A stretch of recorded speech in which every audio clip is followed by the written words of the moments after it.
ពាក់ព័ន្ធជាមួយនឹងការប៉ះពាល់សម្ដីគ្នានៅឯ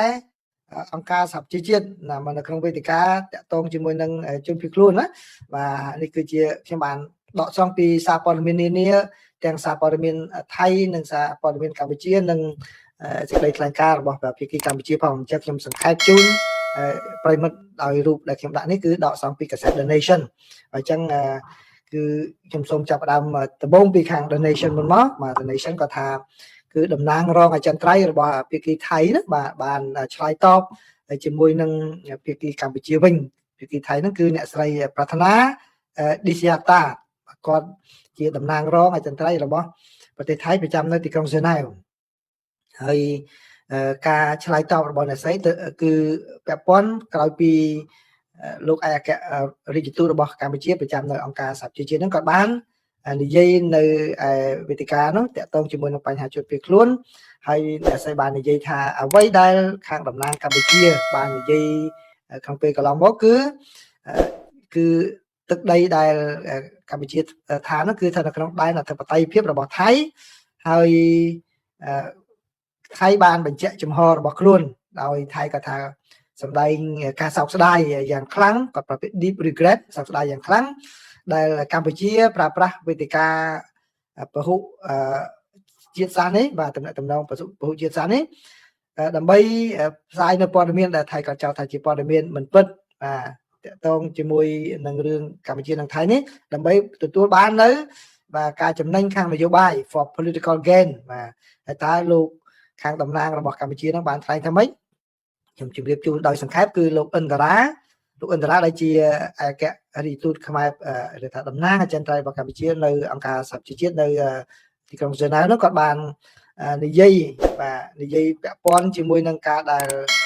ថៃដាក់របងលូបន្លាហើយគឺយើងឃើញគឺវេទិកាលូបន្លានេះឡើងទៅដល់ឆាកអន្តរជាតិគ្រប់វេទិកាហើយគឺបាននិយាយពីរឿងថៃដាក់លូបន្លាហើយនិយាយអំពីការរំខានទៅដល់ការរស់នៅរបស់ពលរដ្ឋកម្ពុជានៅទីនោះដោយធ្វើឲ្យពលរដ្ឋកម្ពុជាបាទផ្លាស់ទីលំនៅចេញពីលំនៅឋានរបស់ខ្លួនដែលធ្លាប់រស់នៅអាស្រ័យផលយូរហើយបាននិយាយថាថៃនឹងបានមកសាងសង់លេនដ្ឋាននៅក្បែរភូមិរបស់ប្រជាពលរដ្ឋរស់នៅមិនត្រឹមតែប៉ុណ្ណោះគឺលោកឥន្ទរាគាត់បាននិយាយផងដែរពាក់ព័ន្ធជាមួយនឹងការដែលថៃបន្តឃុំខ្លួន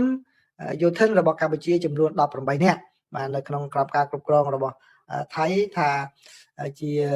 ឆ្លើយសឹកនោះហើយស្នើឲ្យដោះលែងអ្នកទាំងអស់នោះវិញបាទពេលហ្នឹងគឺអ្នកស្រីប្រាថ្នាគាត់បានឆ្លើយតបមកវិញគាត់ថាភូមិនងច័ន្ទហើយនៅភូមិយ៉ាកែវនោះគឺស្ថិតនៅក្នុងខេត្តស្រះកែវបាទគឺពិតជាស្ថិតនៅក្នុងអធិបតេយ្យភាពរបស់ដែនដីរបស់ថៃហើយលោកស្រីបានបញ្ជាក់បន្ថែមថាគឺដំណើររឿងនេះចាប់ដើមតាំងពីឆ្នាំ1000ទសវត្សរ៍1970មក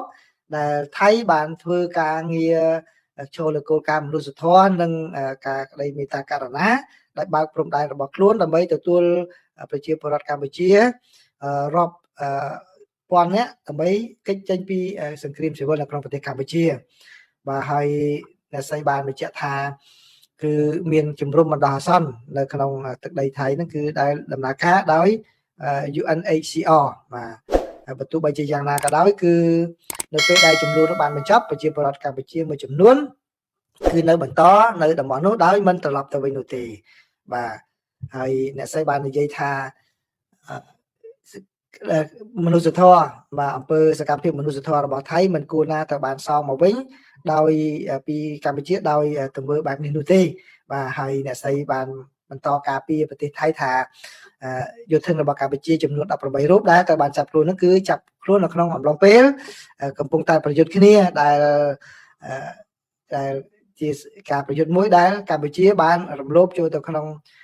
ទឹកដីថៃហើយជាការមួយដែលរំលោភទៅដល់កិច្ចព្រមព្រៀងបទច្បាញ់បាទនេះគឺជាអ្វីដែលគាត់បាននិយាយការពារប្រទេសរបស់គាត់ហើយចុងក្រោយគាត់ថែមទាំងបាននិយាយថាកម្ពុជាបាទមិនគួរណាយករឿងនេះមកធ្វើជារឿងអន្តរជាតិទេបាទហើយដើម្បី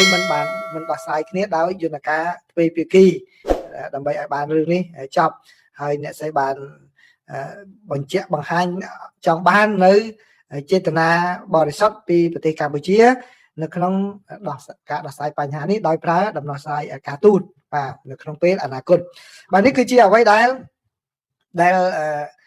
ខាងភាគីថៃនិងកម្ពុជាប៉ះសម្ដីគ្នានៅឯវេទិការបស់អង្គការសហប្រជាជាតិនៅក្នុងទីក្រុងហ្សឺណែវបាទអញ្ចឹងបានបញ្ចប់រឿងហ្នឹងហើយខ្ញុំសូមបន្ថែមបន្តិចគ្នាថៃគាត់ផ្ដោតអ្វីដែលគាត់និយាយគឺ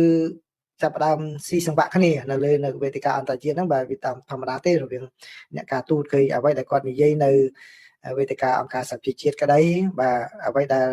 រដ្ឋមន្ត្រីការបរទេសថៃនិយាយក្តីគឺមានលក្ខណៈស៊ីសង្វាក់គ្នាណាបាទប៉ុន្តែ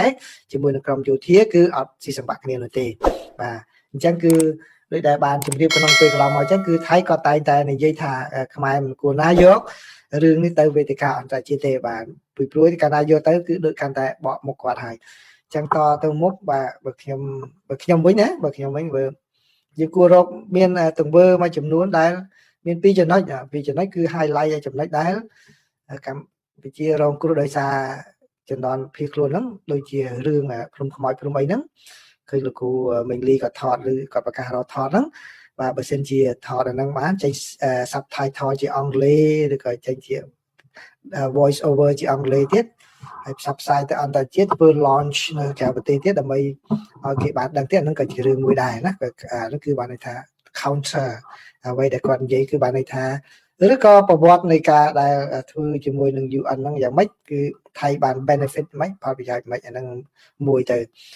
ទៀតចំក្រោយហ្នឹងបាទប៉ុន្តែវាអាចវាជារឿងរសើបបន្តិចដែរវាជារឿងរសើបបន្តិចដែរគឺតើកម្ពុជាបានជួយថៃយ៉ាងម៉េចខ្លះនៅពេលដែលថៃមានបញ្ហាអាវក្រហមអាវលឿងឯណាប៉ុន្តែរឿងហ្នឹងវាអាចនឹង sensitive ដែរដែលយើងមិនអាចបញ្ចេញបានតែបើសិនជាក្នុងករណីមានចំណុចណាដែលកម្ពុជាដែលធ្លាប់បានធ្វើជួយថៃវិញអាហ្នឹងគឺបង្ហាញអាហ្នឹងដែរបាទខ្ញុំវាអត់ដឹងអស់ណាប៉ុន្តែគាត់ថាយើង counter អាហ្នឹងដោយរឿងហ្នឹងវិញទៅបាទបានន័យថាដើម្បីបង្ហាញថាការរស់នៅជាអ្នកជិតខាងភូមិផងរបងជាមួយគ្នាការជួយគ្នាក្នុងគ្រាអាសន្នវាជារឿងមួយ